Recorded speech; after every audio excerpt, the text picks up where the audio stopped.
semuanya, selamat pagi. Kembali lagi bersama kami. Perkenalkan, nama saya Regina Indonesia Tawatu Tijo dengan NIM 2001 160 103 dan teman saya. Perkenalkan, nama lengkap saya Sarekia Amrullah dengan NIM 2001 160 107. Nah, di video kali ini kami akan membahas salah satu topik dalam bimbingan konseling belajar. Selamat menyaksikan. Nah, teman-teman, kesempatan kali ini kita akan mempelajari materi tentang gaya belajar. Baik, yang akan kita bahas pertama yaitu pengertian gaya belajar.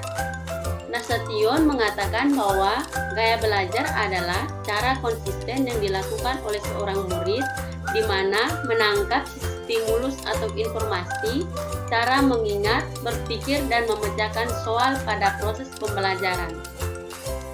Penelitian mengungkapkan adanya perbedaan gaya belajar di antara siswa. Setiap individu lebih suka belajar dengan cara yang berbeda, serta kemampuan menyerap informasi meningkatkan secara signifikan ketika orang dapat berpikir, bekerja, dan berkonsentrasi dalam kondisi yang disenanginya. Poin kedua yang akan kita bahas tentang macam-macam gaya belajar. Ada 3 macam gaya belajar. Yang pertama, gaya belajar visual, yang kedua, gaya belajar auditory, dan yang ketiga, gaya belajar kinestetik. Untuk gaya belajar visual, siswa yang bergaya belajar visual yang memegang peranan penting adalah mata dan penglihatannya. Mereka cenderung belajar melalui apa yang mereka lihat. Siswa yang mempunyai gaya belajar visual harus melihat bahasa tubuh dan ekspresi wajah gurunya untuk mengerti mata pelajaran yang diajari. Cara belajar yang tepat untuk visual yaitu yang pertama, belajar dari gambar maupun video yang menarik. Yang kedua, membaca buku yang tidak hanya tulisan saja, tetapi juga memiliki ilustrasi. Yang ketiga, gunakan spidol warna-warni saat membaca catatan. Dan yang keempat, membuat mind mapping untuk memudahkan belajar. Gaya belajar yang kedua adalah gaya belajar auditory. Siswa yang bertipe auditory mengandalkan kesuksesan belajarnya melalui telinga atau alat pendengarannya. Siswa yang mempunyai gaya belajar auditory dapat belajar lebih cepat dengan menggunakan diskusi verbal ataupun mendengarkan apa yang dijelaskan oleh gurunya. Cara belajar yang tepat untuk tipe auditory adalah dengan mendengarkan musik yang disukai saat belajar.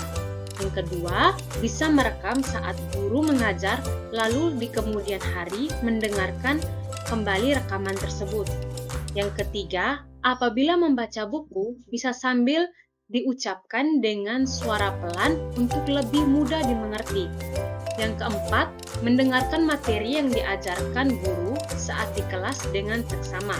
Dan yang kelima, belajar dengan diskusi bersama teman supaya lebih mudah memahami maupun mengingat materi yang diajarkan oleh guru.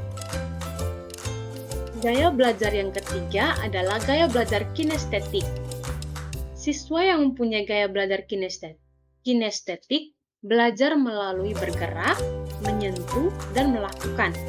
Siswa seperti ini tidak tahu untuk duduk berlama-lama, mendengarkan pelajaran, dan merasa bisa belajar lebih baik jika prosesnya disertai dengan kegiatan fisik. Kelebihannya, mereka memiliki kemampuan mengkoordinasikan sebuah tim di samping kemampuan mengandalkan gerak tubuh. Cara belajar yang tepat untuk kinestetik adalah saat mendengarkan materi belajar, bila memungkinkan segera coba untuk praktikan. Dan yang kedua, belajar sambil melakukan aktivitas yang melibatkan gerakan, misalnya sambil berjalan atau sesederhana menjentikan jarinya. Baik, kita beralih ke materi yang ketiga yaitu manfaat memahami gaya belajar. Manfaatnya yang pertama, memaksimalkan potensi belajar Anda. Yang kedua, memahami cara belajar terbaik dan bisa mendapatkan nilai terbaik pada nilai ujian. Yang ketiga, mengurangi frustasi dan tingkat stres. Yang keempat, mengembangkan strategi belajar. Yang kelima, unggul dalam persaingan. Yang keenam, meningkatkan produktivitas kita sendiri. Oke, baik. Poin yang keempat yang akan kita pelajari tentang cara mengetahui gaya belajar siswa. Cara pertama dengan menggunakan observasi secara mendetail. Pada tahap ini dikhususkan untuk siswa dalam mengerti pelajaran di dalam kelas. Guru dapat menggunakan metode ceramah ataupun pemutaran video dan gambar-gambar sehingga siswa dapat mengerti apa yang diajarkan.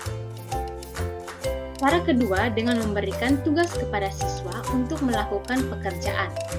Pada tahap ini, misalnya, guru memberikan tugas untuk siswa menyatukan bagian-bagian rumah yang terpisahkan. Cara kedua ini, pembelajar visual akan cenderung melihat gambar terlebih dahulu untuk mulai kegiatan, sedangkan pembelajar auditory akan membaca petunjuk, sedangkan pembelajar kinestetik akan langsung mempraktekkan. Cara ketiga dengan melakukan survei atau tes gaya belajar. Namun, cara ini hanya dilakukan oleh ahli konsultan ataupun psikolog yang mengetahui tentang tes survei atau tes gaya belajar. Baik, materi terakhir yang dapat kita bahas hari ini adalah pentingnya penerapan gaya belajar di kelas. Gaya belajar sangat penting dalam proses pembelajaran. Pembelajaran yang sesuai dengan minat dan gaya belajar siswa akan meningkatkan pemahaman siswa terhadap materi atau informasi yang dipilih serta dapat menciptakan pembelajaran yang kondusif dan menyenangkan bagi guru maupun siswa.